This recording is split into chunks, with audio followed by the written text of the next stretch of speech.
పోయింది.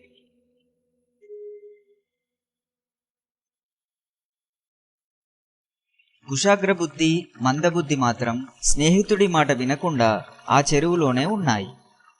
మరుసటి రోజు జాలరి చేపలు పట్టడానికి చెరువు దగ్గరకు వచ్చాడు. ఆ చెరువులో వల వేశాడు.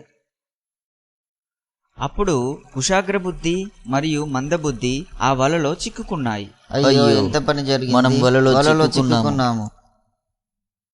జాలరి మనను తీసుకెళ్తాడు. మన స్నేహితుడు చెప్పిన మాట వినకుండా మన ప్రాణాల మీదకి తెచ్చుకున్నాము. తన మాట విని ఉంటే ఇప్పుడు మనం కూడా సంతోషంగా ఉండేవాళ్ళం. మన మిత్రుడు చెప్పిన మాట వినలేదు. అల్పబుద్ధితో చాలా పెద్ద తప్పు చేశాము. మన ప్రాణాల మీదకి తెచ్చుకున్నాము. మన మిత్రుని మాటలు విని ఉంటే ఇప్పుడు హాయిగా సంతోషంగా ఉండేవాళ్ళం.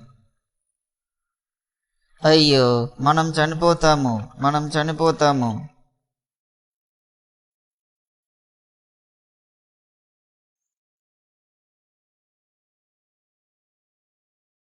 జాలరి వలను లాగి గట్టు మీద వేశాడు. నేను ఎలాగైనా ఈ వలలో నుండి బయటపడాలి. ఏదైనా ఒక ఉపాయం ఆలోచించాలి. నాకు ఒక ఉపాయం తోచింది. జాలరి చచ్చిన చేపలన్నీ చెరువుగట్టున విసిరేస్తున్నాడు. బ్రతికున్న చేపల్ని మాత్రమే తన బుట్టలో వేసుకుంటున్నాడు. నేను కూడా చచ్చిపోయినట్టుగా నటిస్తాను. నన్ను కూడా తీసి గట్టున విసిరేస్తాడు. అప్పుడు నేను మళ్ళీ చెరువులో దూకి నా ప్రాణాలు రక్షించుకుంటాను. వెంటనే కుశాగ్రబుద్ధి కళ్ళు మూసుకుని చచ్చిన చేపలాగా కదలకుండా ఉంది. అప్పుడు జాలరి దానిని చూసి ఈ చేప చచ్చిపోయిందని తీసి గట్టు మీద విసిరాడు.